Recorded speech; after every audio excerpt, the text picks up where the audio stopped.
저희 오늘 전주에 이어서 전주에는 지나간 주에는 팔복, 우리 팔복이라고 해서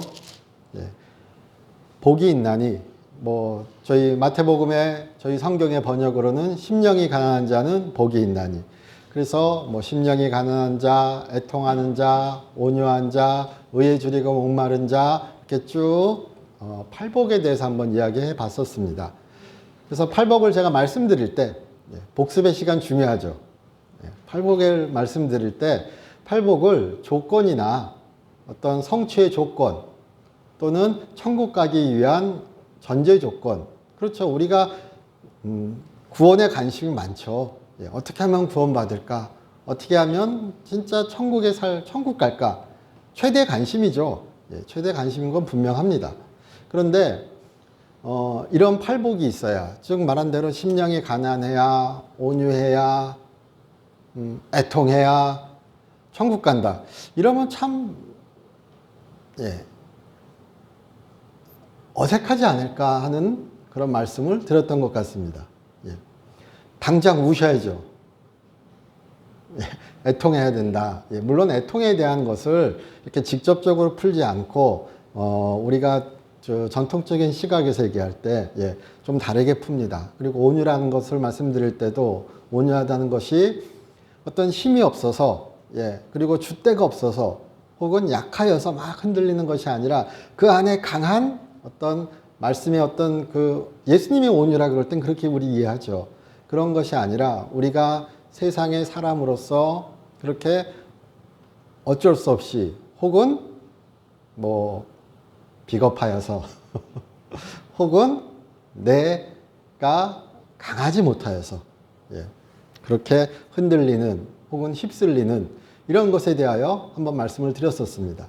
그래서 팔복을 얘기할 때 조건으로 보지 않고 그런 어려움에 있는 그런 상처받은 혹은 그런 바르지 못한 그런 처지에 있는 사람들에게, 그러니까 한마디로 무너진 심령에, 무너진 삶에 예수가 찾아오신 이야기, 무너진 삶에 천국이 찾아온 이야기로 우리 한번 팔복을 봐보자, 이렇게 한번 말씀을 드렸었습니다.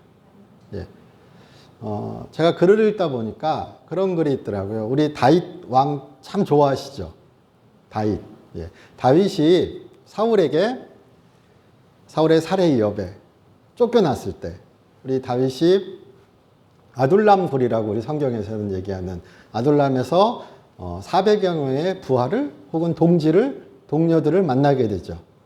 근데 제가 한번 찾아놨습니다. 제가 한번 읽어드리면은 사무엘상 22절에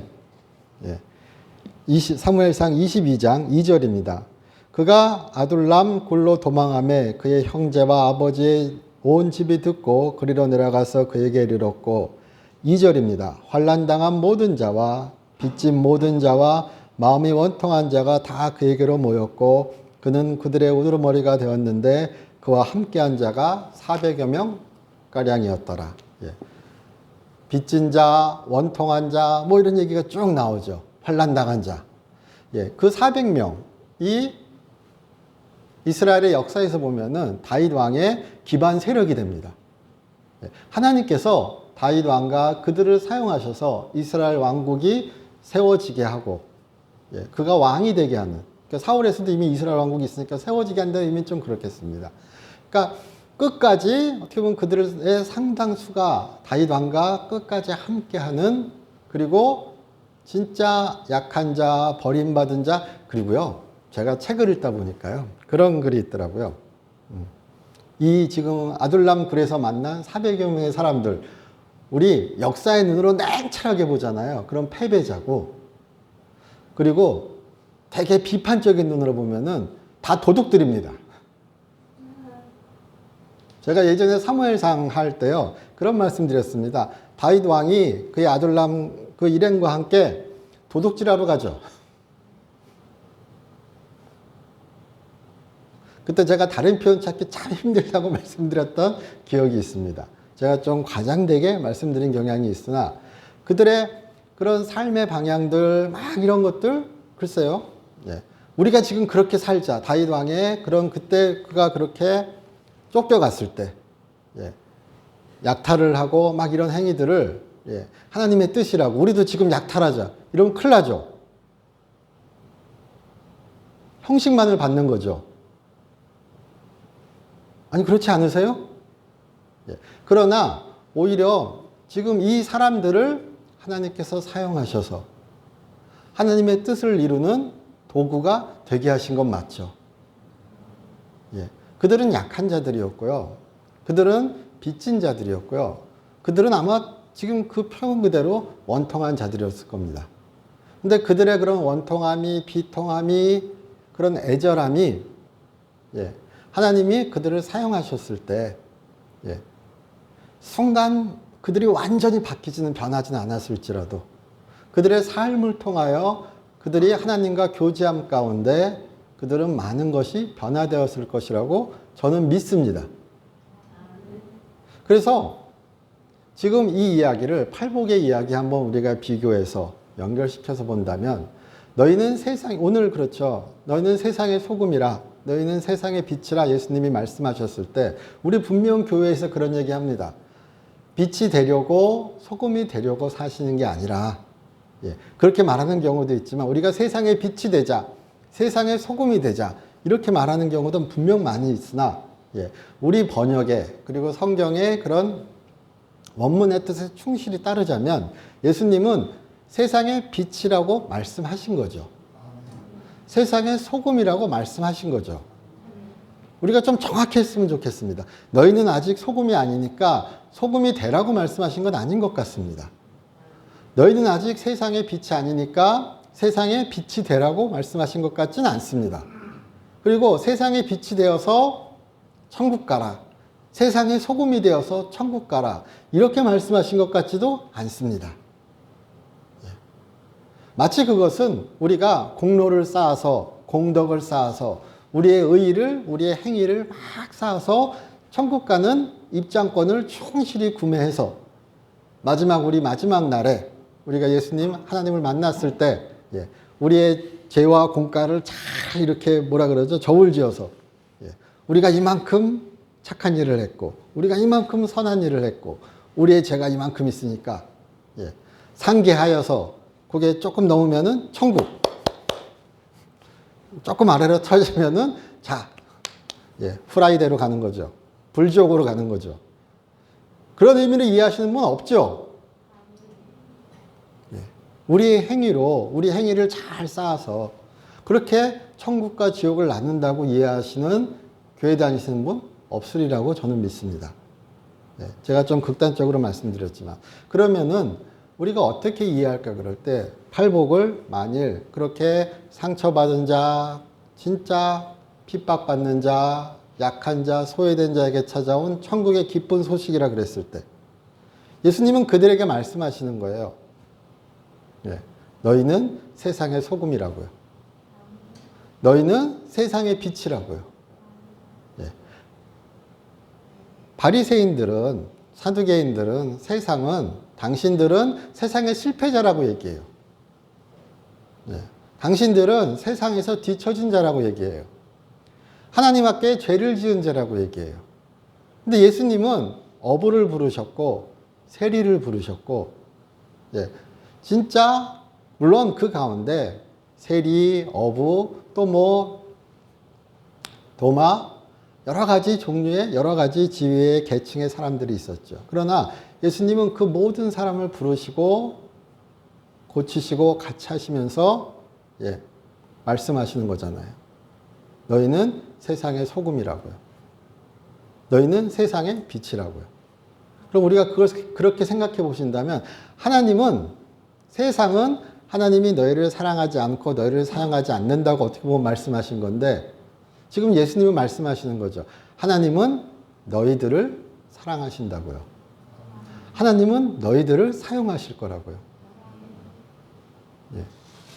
세상의 소금이 되라가 아니고 세상의 소금이다. 그런 생각만 우리 주로 합니다. 여기도 우리 오늘 본문을 한번 같이 보시면요. 5장 13절이죠. 마태복음 5장 13절. 너희는 세상의 소금이니 소금이 만일 그 맛을 잃으면 무엇으로 짜게 하리요. 후에는 아무 쓸데없어 다만 밖에 벌어져 사람에게 밝힐 뿐이니. 자, 그래서 저처럼 걱정 많은 사람은 소금이 짠맛을 잃으면 안 되지. 이 걱정부터 합니다. 그래서 언제 버려질까? 자, 제가 읽은 글 중에 그런 글이 있더라고. 우리가 모순이라고, 형용 모순이라고 얘기하는. 소금이 짠맛을 잃으면 소금이 아니죠. 예. 소금 맛이 안 나는데 소금은 아니잖아요. 예. 그러니까 이것은 어떤 비유죠. 예. 비유고 경고라기보단 비유고요. 소금이 짠맛을 잃으면 소금일 수 없습니다. 예. 그런데 예수께서 너희는 소금이라 그럴 때 저는 믿습니다. 끊임없이 예수께서 그의 능력으로 우리에게 공급해 주심이 분명히 있습니다. 예. 사람이 되라. 우리 그런 얘기 하죠. 예. 막 빗나가고 엇나가고 막 이런 사람한테 인간이 저럴 수 있어. 그리고 너는 사람이 돼야지. 이런 얘기 하잖아요. 그런데 그런 얘기 하더라고요. 사람한테 사람이 되라 그러죠. 제가 읽은 어떤 목사님 글에 나온 이야기입니다. 사람한테 사람이 되라 그러죠. 동물한테 사람 되라 그러지 않죠. 그 목사님이 그러시더라고요. 우리 당군 신화 있잖아요. 당군 신화. 마늘 열심히 먹고 사람이 됐죠.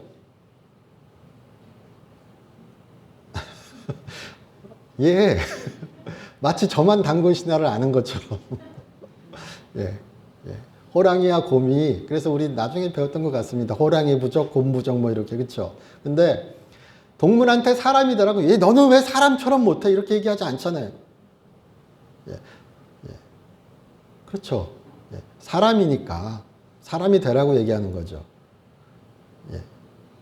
예수님께서 말씀하실 때 조금 비슷할 수도 있고 오해가 있을 수도 있지만 예수님께서 우리에게 소금이 되라고 말씀하신다면 소금이니까 소금이 되라고 말씀하시는 거예요. 이상한 말 같지만 될 수 없다고, 그러니까 동물이 사람이 되는 것처럼 불가능한 일을 말씀하시는 게 아니라는 것을 우리가 먼저 이렇게 한번 담아 두셨으면 좋겠습니다. 이것은 안 되는 일이야. 이것은 불가능한 일이야. 이것은 예수님밖에 안 되는 일이야. 벌써 이 생각을 딱 하고 가는 순간 나와는 관계없는 일이 되기 십상입니다. 그런데 예수께서는 그들에게, 제자들에게 말씀하시는 거예요. 사람이니까 사람의 모습을 보일 수 있다. 하나님이 사랑하고 하나님의 은혜를 받는 자에게 그렇게 하나님께, 지금 우리에게 익숙한 표현으로는 하나님께 영광을 돌릴 수 있다. 우리 한번 그렇게 이 팔복의 이야기, 그리고 그 뒤에 나오는 세상의 소금과 빛에 대한 이야기를 한번 바라보았으면 좋겠습니다. 사람이니까 사람답게 살 수 있죠. 그게 어려운 일이겠어요. 그리고 우리가, 하나님께서 우리를 사람으로 만드셨고 그의 형상을 우리에게 허락하셨고, 그리고 예수께서 우리의 죄를 대신하셨고, 그의 능력이, 그의 마음이, 그리스도의 마음이 우리 안에 끊임없이 일어나고 끊임없이 존재하는데 우리가 왜 주님께서 기뻐하시는 방향으로 살 수 없다고 단언할까요? 그것은 불가능한 일이라고 우리가 미리 예단할까요? 주님께서 말씀하십니다. 너희는 세상의 빛이라고요. 너희는 세상의 소금이라고요. 그러니까 우리는 소금으로서, 빛으로서 그렇게 살아가실 수 있기를 주님의 이름으로 축원합니다. 또 그런 얘기 있습니다. 방금 사람 얘기했으니까요. 그러면요, 소금인가 빛은, 그러면 또 이런 얘기 할 수 있죠. 자, 원하지 않는 혹은 원하는 이런 여러 행동이 나와서 이런 거는 참 내가 세상의 소금으로서 세상의 빛으로서 참 이런 행동하면 안 되는데 또는 막 번뇌와 자 여기 오늘 우리 여러 예 중에요 그런 얘기 대표적인 예로 그런 얘기 하나 들을 수 있을 것 같습니다. 우리 고린도전서 한번 생각해 보면요 사도 바울이 고린도 교회에 막 이렇게 여러 다툼이 있을 때 너희는 왜 그 교회의 일을 세상 법정으로 가져가느냐? 예, 세상 법정에 그렇게 먼저 그 일들을 가져가지 마라. 이런 얘기를 하죠. 그리고 오늘 우리 읽지 않았지만 여기 이렇게 6장 싹 펼쳐보시면은 예수께서 그렇게 법으로 해결하기 전에 형제와 화해하고 막 이런 얘기가 나오죠. 그래서 이것을 만일 좀 우화 같지만 달라스 월리드라는 사람도 그렇게 이야기합니다. 우화 같지만 이것을 바리새적으로 형식주의적으로 율법적으로 혹은 우리가 착한 사람 콤플렉스라고 얘기하는 그런 착해야 돼 행동이라도 이런 것에 만약 잘못 경도돼서 그래 그리스도인은 소성하지 말아야지. 그래서 그 한 예를 들더라고요. 어떤 사업가가 독실한 그리스도인이에요. 근데 사업을 하다가 명백한 위법 행위 때문에 큰 손해를 보게 됐습니다. 그래서 법정에서 시시비비를 가리면은 분명히 뭐 이길 일이고요.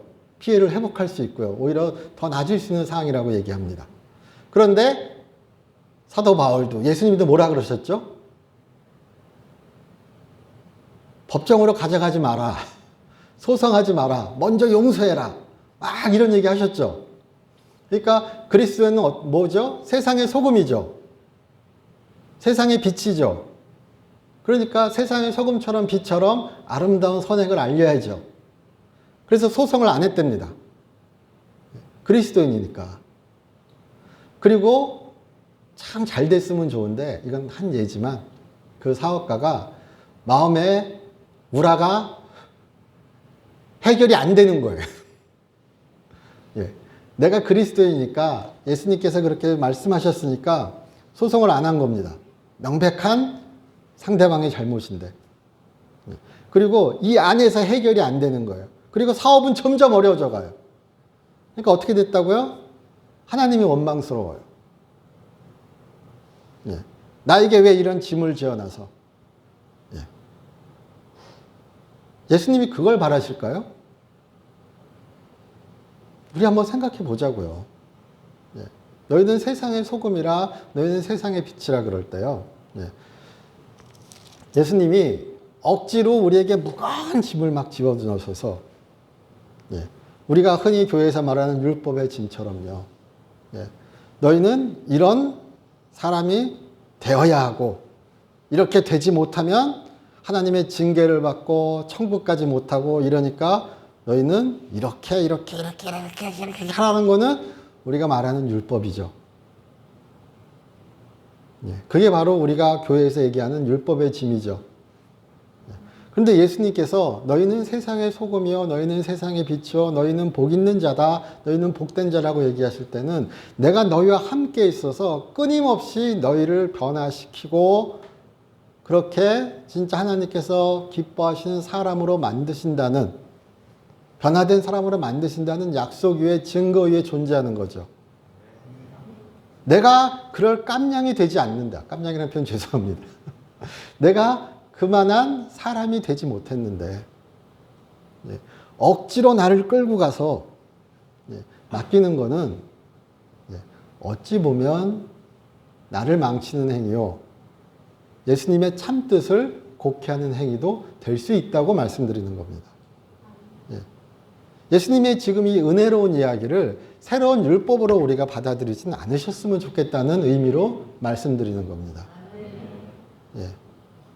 예수님, 그러니까 은혜에 반응하는 것이 아니라 은혜를 받기 위한, 은혜를 얻기 위한 조건으로 우리가 이것을 받아서 이렇게 해주시면은 하나님이 나를 칭찬해 주시겠지.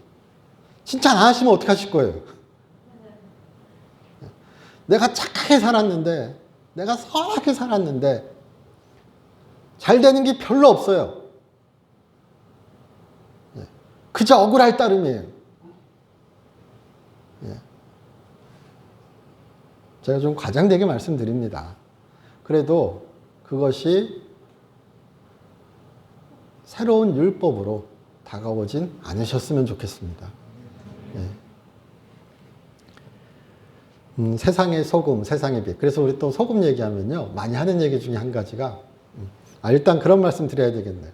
저는 소금을 사랑합니다. 당뇨가 걸려서도 예, 소금 없는 세상은 상상할 수가 없어요.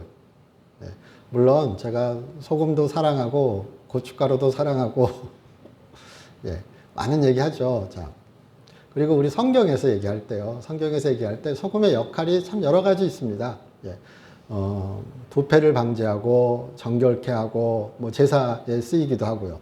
그리고 저주할 때 소금을 뿌리기도 하죠. 예, 진멸할 때요. 완전히 박살낼 때. 예. 우리도 재수 없으면 소금 뿌리잖아요. 소금이 좋은 의미인 건 아니잖아요. 예.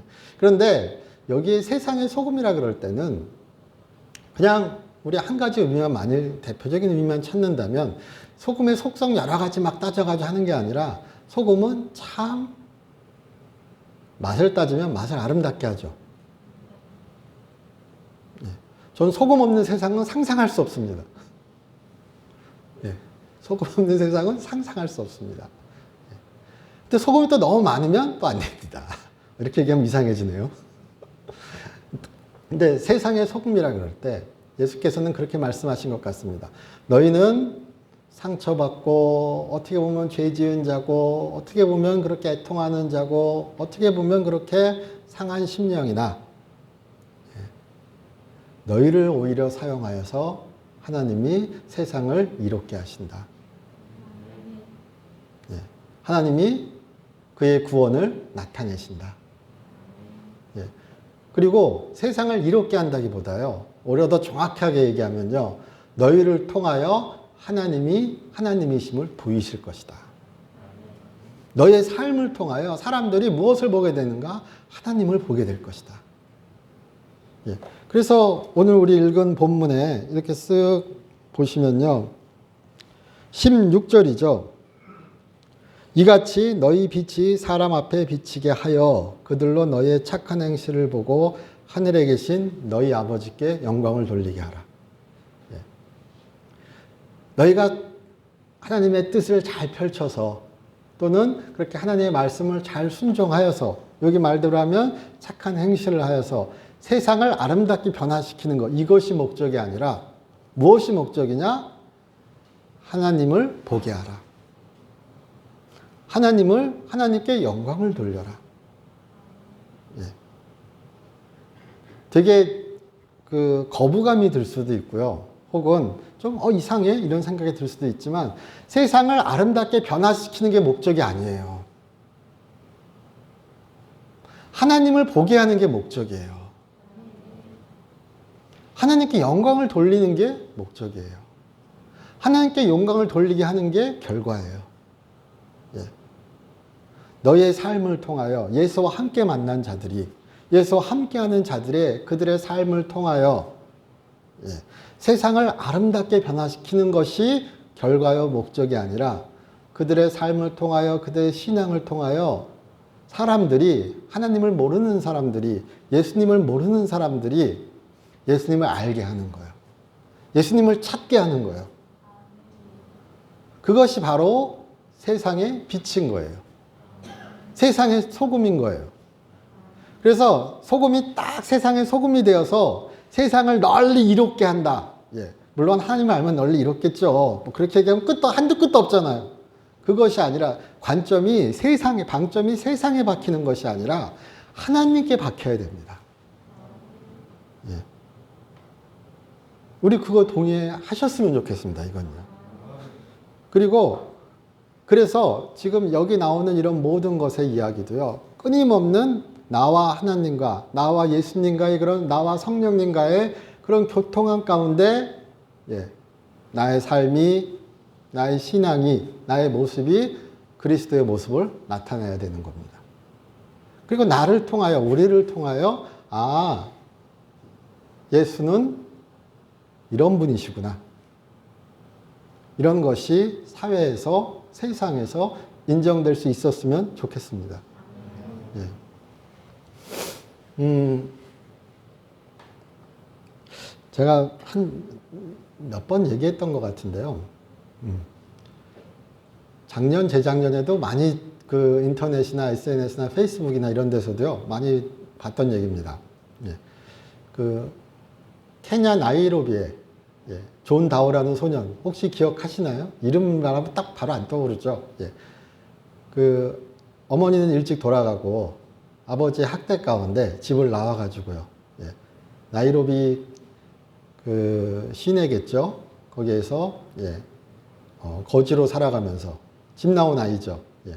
그러면서 이렇게 차가 오면은 뭐 이렇게 닦아주거나 아니면 이렇게 열고 구걸행위 하는 거죠. 예. 그런 생활을 하고 있는데 어느 한날 이렇게 차가 지나가서 그냥 평상시처럼 그 소년이 평상시처럼 창문 이렇게 열린 가운데 구걸행위를 한 거죠. 적선을 바란 거죠. 근데 이렇게 쓱 보니까 한 여성이 앉아 있는데 그 여성이 작은 산소호흡기를 들고 이렇게 입에다가 이렇게 대고서는 이제 그 산소호흡기의 도움을 받아서 호흡을 하고 있는 거죠. 그러니까 그 소년이 물어봤대요. 왜 그러고 계시냐고. 그랬더니 이 여인은 남편이 때려가지고 폐를 다친 거예요. 지옥 갈 놈이죠. 방금 또 조건 아니라고 해놓고선 제가 또 얘기하네요. 지옥 가야 되는데. 이 사람도 예수님 만나면 변화됩니다. 그래서 그런 폐를 다친 상황에서 수술할 돈이 없는 거예요. 그래서 나 수술할 돈이 없어서 아줌마 왜 그래요? 물어본 거죠. 수술할 돈이 없어서 수술은 못하고 지금 이렇게 산소호흡기 비슷한 이런 것을 가지고 내가 호흡을 하고 있다. 그랬더니 그 소년이 갑자기 그 아줌마한테 물었대요. 내가 당신을 위해서 기도해도 될까요? 이상하죠. 그리고 기도했대요. 뭐 글에서는 제가 읽은 글에서는 하나님 이 아주머니의 이 여성의 병을 고쳐주세요. 그렇게 기도하는데 눈물이 막 그렇게 흐르더래요. 그 아이가. 그리고 구걸하는 아이잖아요. 한 끼 먹기 위해서. 근데 자기한테 있는 몇 푼 안 되는 돈 다 이렇게 해가지고 주면서 뭐라 그랬겠죠. 그렇게 하고 사라졌답니다. 근데 그 장면을 누가 보고 SNS에 올린 거예요. 그래서 그게 상당히 유명해져서 기부가 들어와서 그 여성은 그 기부를 받은 돈으로 수술 받을 수 있었고요. 그 여성이 이제 그렇게 수술 받고 아이를 수소문한 거죠. 찾기 위해서. 그랬더니 또 그 소식을 들은 한 가정이, 한 여성이, 유복한 여성이 그 아이를 입양한 거예요. 아름다운 이야기죠. 글쎄요. 선한 사람이기에 선한 행동을 하죠. 저는 그 말을 믿습니다.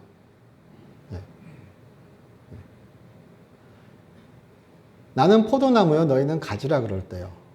그리고 너희는 열매를 맺는 자라 그럴 때 예수께서 하신 말씀은 선한 사람이 되라는 것보다는요, 나와 접붙여져서 나와 교통하여서 너희는 선한 사람이라고 말씀하시는 거예요. 그리고 어떻게 보면요, 끊임없이 그렇게 예수의 능력으로, 예수의 구원의 능력으로 우리는 그런 관점에서 말한다면 선한 사람이 돼갈 수 있는 겁니다. 우리가 착한 행위를 하여서 선한 사람이 아니라 하나님과의 그런 아름다운 관계 가운데서 진정한 그의 사랑의 능력으로 우리가 사랑할 수 있는 사람이 되는 겁니다. 저는 그게 더 신학적인 진리에 맞다고 생각됩니다. 네. 세상의 소금이요 빛이란 얘기도 우리 그런 관점에서 한 번쯤 보아봤으면 좋겠습니다. 우리가 실망하지 않고 우리가 끊임없이 우리의 행동을 물론 조심해야 되고 우리의 행동을 선한 행위를 해야 됩니다. 그러나 그 근거가 그 출발이 그리고 그것을 이렇게 촉진하는 힘이 예수님이 되셨으면 좋겠습니다. 그리고 예수님이 되셔야 합니다. 여기 뒤에 나오는 바리새인들과 비교하시는 예수님의 말씀. 바리새인 오늘 우리 20절에 그런 말씀을 하셔. 한번 20절 볼까요? 내가 너희에게 이르노니 너희의 의의가 서기관과 바리새인보다 더 낫지 못하면 결코 천국에 들어가지 못하리라. 벌써 여기서 딱 보시면 아 천국 가려면 우리 의의가 끝장나야 되는구나. 그러면서 뒤에 나오는 이 말씀을 어떻게 읽냐? 천국 가는 조건으로 읽습니다. 환장하겠습니다. 그러니까 아까 법정 다툼이 있을 때도 천국 가려면 소송하지 말아야죠. 원수를 사랑하라고 하셨는데 원수를 사랑할 수 있는 사람이 돼야죠. 원수를 사랑할 수 없는데 저만 해도요. 원수를 사랑할 수 없는데 원수를 사랑하고자 하니 인생이 지옥입니다. 그렇다고 원수 갚으란 말씀 드리는 거 아니죠. 그렇게 이해하시면 참 슬픕니다. 저 목사가 저 앞에서 앉아가지고 저런 소리 하고 있다고. 그게 아니에요. 그러나 그런 사람이 되게 하실 것이고 그런 사람이 된다고 말씀하시고 그리고 그렇게 살아가기를 기뻐하신다고 말씀하시는 거죠. 우리는 모든 것을 어떻게 하면 내게 이익이 될까? 어떻게 하면 내가 천국 갈까? 여기에만 몰두합니다. 그게 아니라는 거죠. 예수님이 우리와 함께 하실 때 우리는 선한 사람일 수 있습니다. 하나님이 인정하시는 의로운 사람일 수 있습니다. 우리가 개혁주의 신학에서는 전가된 의라 그래서 의의 법정적 의미만을 되게 강조합니다. 그러니까 우리는 의롭지 않은데 하나님이 예수님의 의로, 예수님의 의 때문에 우리의 죄를 간과하신다고요. 그렇죠. 전가의 우리가 교회에서 쓰는 전가 의미는 그렇습니다. 그런데 제가 종종 생각합니다. 교회에서 쓰는 의미는 아니지만 우리가 빛을 전가하면 어떻게 되죠?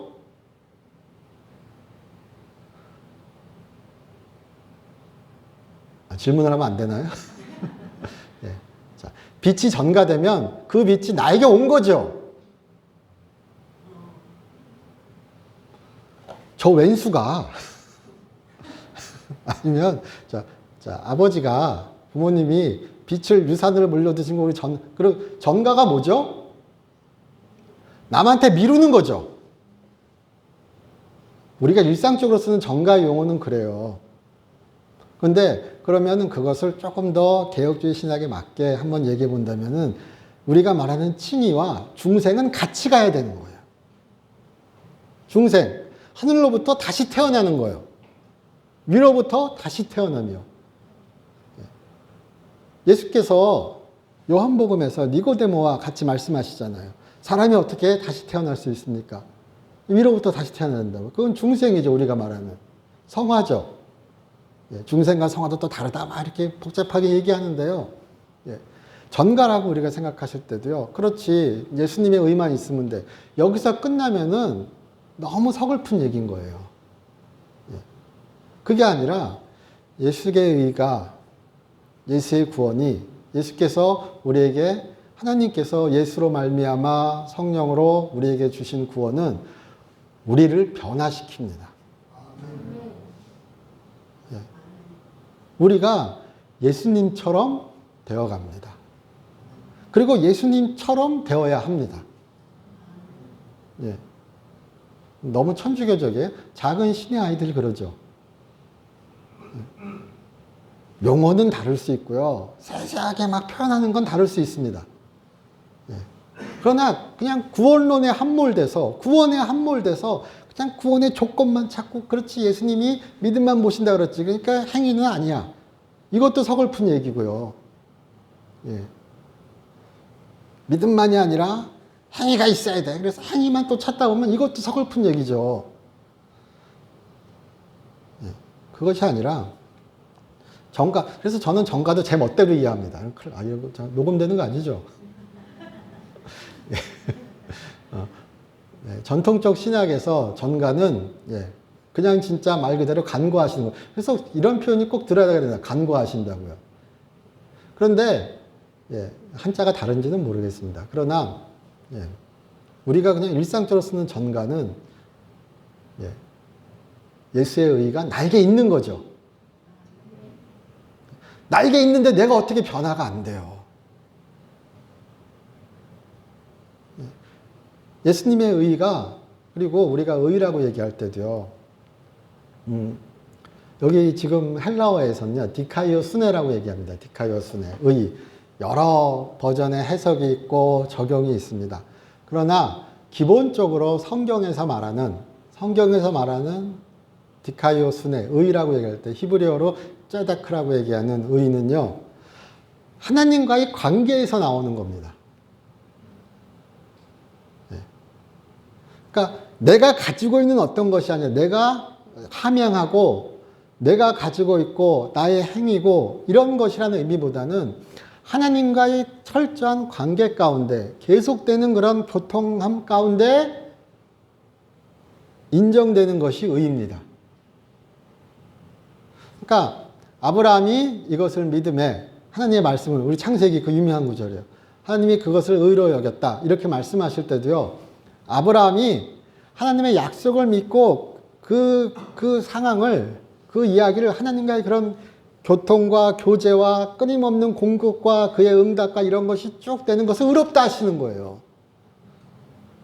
그래서 마지막에 그가 그렇게 이삭을 바쳤을 때 내가 너를 알았다. 예.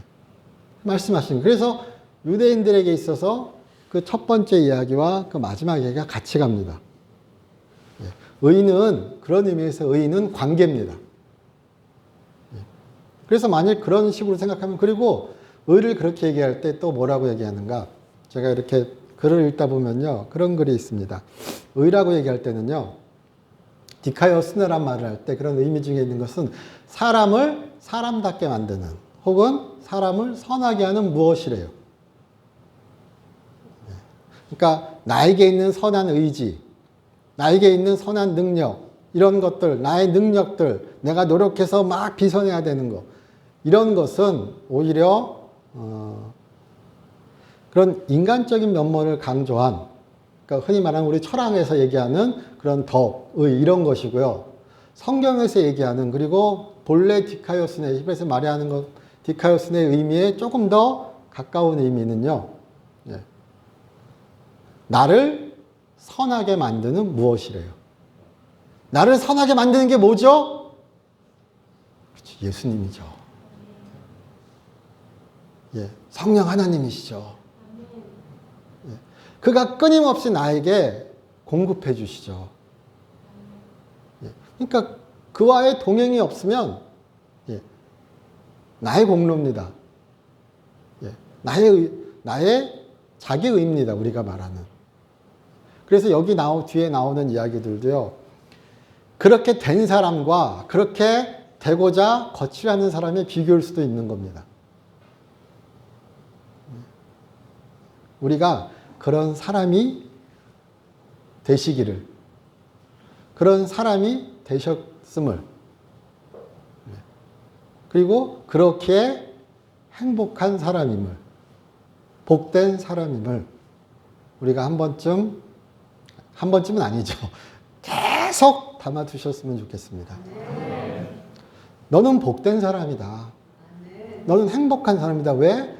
하나님이 끊임없이 너에게 생명을 허락하시기에. 선한 일을 할 수 있는, 우리 말대로 하면 착한 행실을 할 수 있는 능력을 끊임없이 공급해 주실 것이기에. 예. 하나님이 작정하고 너를 변화시킨다는데 끝까지 배짤 건 아니잖아요.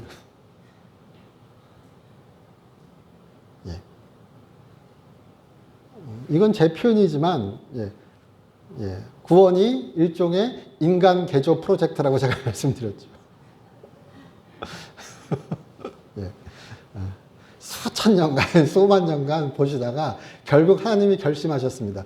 아, 통째로 바꿔야 되겠구나. 나로는 안 되는구나. 주님께서 바꾸신다는 거죠. 그의 의가, 하나님의 구원이, 하나님의 생명이 우리를 바꾼다는 거죠. 바뀌어진 우리가 세상의 소금이고 세상의 빛입니다.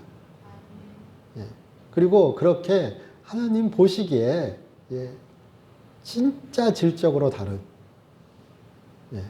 그런 우리의 믿음의 행위가 우리 삶 가운데서 충만하시기를 주님의 이름으로 축원합니다. 저희 기도드리겠습니다. 하나님, 저희 사랑하여 주심을 감사드립니다. 주께서 복되다 하신 우리 주와 함께하게 하여 주시옵시고 주로 인하여 주를 나타내는 우리 되게 하여 주시옵소서. 주 예수 그리스도의 이름으로 기도드립니다.